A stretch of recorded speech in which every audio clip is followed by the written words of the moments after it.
ಹಾಲಿ ಸಂಸದೆ ಸುಮಲತಾಗೆ ಮಂಡ್ಯ ಟಿಕೆಟ್ ಕೈ ತಪ್ಪಿದೆ. ಅಧಿಕೃತವಾಗಿ ಜೆಡಿಎಸ್ಗೆ ಮಂಡ್ಯ ಕ್ಷೇತ್ರವನ್ನ ಬಿಜೆಪಿ ಬಿಟ್ಟುಕೊಟ್ಟಿದೆ. ಬಿಜೆಪಿಯ ರಾಜ್ಯ ಚುನಾವಣಾ ಉಸ್ತುವಾರಿ ರಾಧಾ ಮೋಹನ್ ಅಧಿಕೃತವಾಗಿ ಜೆಡಿಎಸ್ಗೆ ಮಂಡ್ಯ ಕ್ಷೇತ್ರವನ್ನ ಬಿಟ್ಟುಕೊಟ್ಟಿರುವ ಬಗ್ಗೆ ಮಾತನಾಡಿದ್ದಾರೆ. ಹಾಸನ, ಕೋಲಾರದ ಜೊತೆಗೆ ಮಂಡ್ಯ ಕ್ಷೇತ್ರವನ್ನು ಕೂಡ ಜೆಡಿಎಸ್ಗೆ ಬಿಟ್ಟುಕೊಡಲಾಗಿದೆ.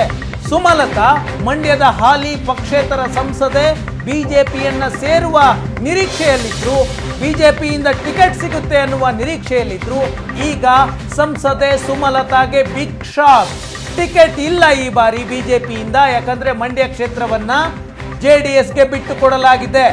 ಹಾಗಿದ್ರೆ ಸುಮಲತಾ ನಿರ್ಧಾರ ಏನು?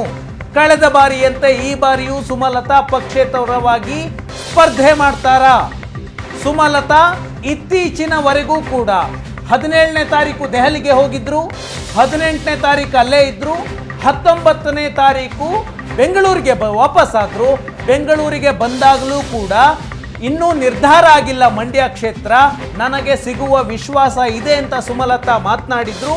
ಅದೇ ಸಂದರ್ಭದಲ್ಲಿ ಬಿಜೆಪಿ ಹೈಕಮಾಂಡ್ ತೆಗೆದುಕೊಳ್ಳುವ ನಿರ್ಧಾರಕ್ಕೆ ನಾನು ಬದ್ಧ ಅಂತ ಹೇಳಿದ್ರು. ಹಾಗಿದ್ರೆ ಈಗ ಸುಮಲತಾ ನಡೆ ಏನು? ನಮ್ಮ ರಿಪೋರ್ಟರ್ ಸುರೇಶ್ ನಮ್ಮ ಜೊತೆ ಸಂಪರ್ಕದಲ್ಲಿದ್ದಾರೆ. ಸುರೇಶ್, ಸುಮಲತಾ ಅವರಿಗೆ ಮಂಡ್ಯದ ಟಿಕೆಟ್ ತಪ್ಪಿದೆ.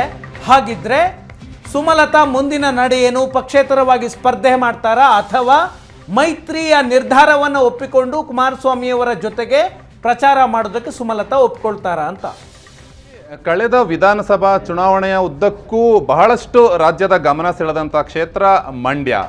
ಸುಮಲತಾ ಸ್ಪರ್ಧೆ ಮತ್ತು ನಿಖಿಲ್ ಸ್ಪರ್ಧೆಯಿಂದಾಗಿ ಇಡೀ ರಾಜ್ಯದ ಗಮನವನ್ನು ಸೆಳೆದಿತ್ತು.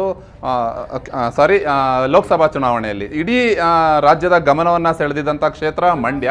ಹಾಗಾಗಿ ಸಾಕಷ್ಟು ಗಮನ ಸೆಳೆದಂತಹ ಕ್ಷೇತ್ರ. ಈ ಬಾರಿ ಏನಾಗುತ್ತೆ? ಮತ್ತೆ ಸುಮಲತಾ ಕಣಕ್ಕಿಳಿತಾರಾ? ಸುಮಲತಾಗೆ ಎದುರಾಳಿಯಾಗಿ ಕುಮಾರಸ್ವಾಮಿ ಅಥವಾ ನಿಖಿಲ್ ಕುಮಾರಸ್ವಾಮಿ ಸ್ಪರ್ಧೆಗೆ ಇಳಿತಾರಾ ಅನ್ನುವಂಥ ರೀತಿಯಲ್ಲಿ ಗಮನವನ್ನು ಸೆಳೆದಿತ್ತು. ಆರಂಭದಿಂದಲೂ ಅಂದರೆ ಈ ಒಂದು ಮೈತ್ರಿ ಏನು ಶುರುವಾಯಿತು, ಮೈತ್ರಿಯ ಮಾತುಕತೆಯ ಬಗ್ಗೆ ಏನು ಚರ್ಚೆಗಳು ಶುರುವಾಯಿತು, ಆರಂಭದ ಕ್ಷಣದಿಂದಲೂ ಸಹ ಕುಮಾರಸ್ವಾಮಿ ಅವರು ಬಹಳ ಸ್ಪಷ್ಟವಾಗಿ ಹೇಳ್ತಾ ಬಂದಿದ್ರು, ಮಂಡ್ಯವನ್ನು JDSಗೆ ಬಿಟ್ಕೊಡ್ತಾರೆ ಅನ್ನುವಂಥದ್ದು. ಮಂಡ್ಯವನ್ನು ಹೊರತುಪಡಿಸಿ ಮೈತ್ರಿಯ ಮಾತುಕತೆಯೇ ಇಲ್ಲ ಅನ್ನುವಂಥ ಮಾತನ್ನು ಕೂಡ ಕುಮಾರಸ್ವಾಮಿ ಹೇಳ್ತಾ ಬಂದಿದ್ರು. ಹಾಗಾಗಿ ಮಂಡ್ಯ JDSಗೆ ಅನ್ನುವಂಥ ಚರ್ಚೆಗಳು ಶುರುವಾಗಿತ್ತು. ಮತ್ತೊಂದು ಕಡೆ ಸುಮಲತಾ ಈ ಬಗ್ಗೆ ಎಲ್ಲೂ ಕೂಡ ಪ್ರತಿಕ್ರಿಯೆಯನ್ನು ನೀಡಿರಲಿಲ್ಲ. ಕಡೆಯ ಕ್ಷಣದವರೆಗೂ ಕೂಡ ಪ್ರಯತ್ನವನ್ನು ಪಡ್ತೀನಿ, ಮತ್ತು ನನ್ನ ಒಂದು ಚುನಾವಣೆ ಮಂಡ್ಯವನ್ನು ಹೊರತುಪಡಿಸಿ ಬೇರೆ ಎಲ್ಲೂ ಕೂಡ ನಾನು ಸ್ಪರ್ಧೆಯನ್ನು ಮಾಡೋದಿಲ್ಲ, ನನ್ನ ರಾಜಕೀಯ ಶುರುವಾಗಿದ್ದು ಮಂಡ್ಯಗೋಸ್ಕರ, ಹಾಗಾಗಿ ಮಂಡ್ಯವನ್ನು ಹೊರತುಪಡಿಸಿ ಬೇರೆ ಮಾತುಕತೆ ಇಲ್ಲ ಅನ್ನುವಂಥ ಮಾತನ್ನು ಸುಮಲತಾ ಕೂಡ ಹೇಳ್ತಾ ಬಂದರು. ಈಗ ಸುಮಲತಾ ಬಿಜೆಪಿಯ ಹೈಕಮಾಂಡ್ ನಿರ್ಧಾರವನ್ನು ನಾನು ಒಪ್ತೀನಿ ಅಂತ ದೆಹಲಿಯಲ್ಲೂ ಮಾತನಾಡಿದ್ರು, ಬೆಂಗಳೂರಿಗೆ ಬಂದ ನಂತರವೂ ಮಾತನಾಡಿದ್ರು. ಹಾಗೆ ಒಪ್ಪಿಕೊಂಡದ್ದೇ ಆದರೆ ಮಂಡ್ಯದಲ್ಲಿ JDS ಅಭ್ಯರ್ಥಿಯನ್ನ ಸುಮಲತಾ ಈ ಬಾರಿ ಬೆಂಬಲಿಸ್ತಾರಾ ಅಂತ ಆ ವಾತಾವರಣ ಇದೆಯಾ ಸುಮಲತಾ ಬೆಂಬಲಿಗರಲ್ಲಿ? ಇದು ಸದ್ಯದ ಕುತೂಹಲದ ಪ್ರಶ್ನೆ. ಯಾಕೆ ಅಂತಂದರೆ ಈಗ ಇತ್ತೀಚಿನ ಕುಮಾರಸ್ವಾಮಿ ಮತ್ತು ಸುಮಲತಾ ಇಬ್ಬರ ಸ್ಟೇಟ್ಮೆಂಟ್ಗಳನ್ನು ಕೂಡ ಗಮನಿಸ್ತಾ ಹೋಗಿದ್ದೇ ಆದಲ್ಲಿ ಇಬ್ಬರೂ ಕೂಡ ಒಂದು ರೀತಿಯ ಸಾಫ್ಟ್ ಆದಂತಹ ಹೇಳಿಕೆಗಳನ್ನು ಕೊಡ್ತಾ ಬಂದಿರುವಂಥದ್ದು. ಕುಮಾರಸ್ವಾಮಿ ಅವರು ಅವರೇನು ನಮ್ಮ ಶತ್ರುಗಳಲ್ಲ, ನಾನೇ ಹೋಗಿ ಮಾತಾಡ್ತೀನಿ ಅನ್ನುವಂಥ ಮಾತನ್ನ ಹೇಳ್ತಾ ಇದ್ರು. ಸುಮಲತಾ ಅವರು ಕೂಡ ಹೌದು ಸುಮಲತಾ ಸೋದರಿ ಇದ್ದಂತೆ ಅನ್ನುವಂಥ ಮಾತನ್ನ ಕೂಡ ಕುಮಾರಸ್ವಾಮಿ ಹೇಳ್ತಾ ಬಂದರು. ಸುಮಲತಾ ಕೂಡ ಕಡೆ ಕ್ಷಣದವರೆಗೂ ಕೂಡ ಮಂಡ್ಯ ಕ್ಷೇತ್ರಕ್ಕಾಗಿ ಪ್ರಯತ್ನವನ್ನ ಪಟ್ಟರು. ಅದಾದ ನಂತರ ಕಳೆದ ಬಾರಿ ಅಂದರೆ ದೆಹಲಿಗೆ ಹೋಗಿ ಬಿಜೆಪಿ ಹೈಕಮಾಂಡ್ನ ಭೇಟಿಯಾಗಿ ಬಂದ ನಂತರ ಮೈತ್ರಿ ನಾಯಕರು ಏನು ತೀರ್ಮಾನವನ್ನು ತೆಗೆದುಕೊಳ್ತಾರೋ ಅದಕ್ಕೆ ಬದ್ಧ ಆಗಿರಲೇಬೇಕಾಗುತ್ತೆ ಅನ್ನುವಂಥ ಮಾತನ್ನು ಕೂಡ ಅವರು ಹೇಳಿದ್ರು. ಆದರೆ ಬೇರೆ ಎಲ್ಲೂ ಸ್ಪರ್ಧೆ ಮಾಡುವಂತಹ ಹಿಂಟನ್ನು ಸುಮಲತಾ ಕೊಡಲಿಲ್ಲ. ಅಂದರೆ ಗ್ರಾಮಾಂತರದಿಂದ ಸುಮಲತಾ ಸ್ಪರ್ಧೆ ಮಾಡ್ತಾರೆ ಅನ್ನುವಂಥ ಮಾತುಗಳು ಮೊದಲು ಕೇಳಿಬರ್ತಾ ಇತ್ತು, ಅದು ಕ್ಲಿಯರ್ ಆಗಿದೆ ಈಗ. ಅದನ್ನು ಹೊರತುಪಡಿಸಿ ಚಿಕ್ಕಬಳ್ಳಾಪುರದಿಂದ ಸ್ಪರ್ಧೆ ಮಾಡ್ತಾರೆ ಅನ್ನುವಂಥ ಮಾತುಗಳು ಕೇಳಿಬರ್ತಾ ಇತ್ತು.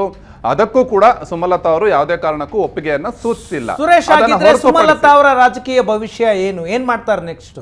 ಒಂದು ಬಹಳಷ್ಟು ಚರ್ಚೆಯಲ್ಲಿರುವಂಥದ್ದು ಸುಮಲತಾ ಅವರ ಮುಂದಿನ ರಾಜಕೀಯ ನಡೆ ಏನು ಅಂತ. ನಾನು ಕಾರ್ಯಕರ್ತರ ಜೊತೆಯಲ್ಲಿ ಚರ್ಚೆ ಮಾಡಿ ಮುಂದಿನ ನಿರ್ಧಾರವನ್ನು ಪ್ರಕಟಿಸ್ತೀನಿ ಅನ್ನುವಂಥ ಮಾತನ್ನು ಸುಮಲತಾ ಅವರು ಹೇಳಿರುವಂಥದ್ದು. ದೆಹಲಿಯಿಂದ ಬಂದ ನಂತರ ಎಲ್ಲೂ ಕೂಡ ಅವರು ಸಭೆಗಳನ್ನು ಮಾಡೋದಾಗ್ಲಿ ಸ್ಟೇಟ್ಮೆಂಟ್ಗಳನ್ನು ಕೊಡೋದಾಗ್ಲಿ ಮಾಡಿಲ್ಲ. ಒಂದು ಮೂಲದ ಪ್ರಕಾರ ಸದ್ಯಕ್ಕೆ ಅವರಿಗೆ ರಾಜ್ಯಸಭೆಯ ಆಫರ್ ಕಣ್ಣು ಮುಂದೆ ಇದೆ ಅನ್ನುವಂಥ ಮಾತುಗಳನ್ನು ಹೇಳಲಾಗ್ತಾ ಇದೆ. ಹಾಗಾಗಿ ಮುಂದೆ ರಾಜ್ಯಸಭೆಗೆ ನೇಮಿಸ್ತೀವಿ ಅನ್ನುವಂಥ ಒಂದು ಆಫರನ್ನು ನೀಡುವ ಮೂಲಕ ಸುಮಲತಾ ಅವರನ್ನು ಸದ್ಯಕ್ಕೆ ಬಿಜೆಪಿಯ ಹೈಕಮಾಂಡ್ ತಣ್ಣಗಾಗಿಸಿದೆ ಅನ್ನುವಂಥ ಒಂದಷ್ಟು ಚರ್ಚೆಗಳು ಸದ್ಯಕ್ಕೆ ಕೇಳಿ ಬರ್ತಾ ಇರುವಂಥದ್ದು. Thank you so much Suresh. ರಾಜ್ಯಸಭೆಯ ಆಫರ್ ಅನ್ನ ಸುಮಲತಾಗೆ ಕೊಟ್ಟಿದ್ದಾರೆ ಅಂತ, ಆದರೆ ರಾಜ್ಯಸಭಾ ಸ್ಥಾನವೂ ಖಾಲಿ ಇರಬೇಕು.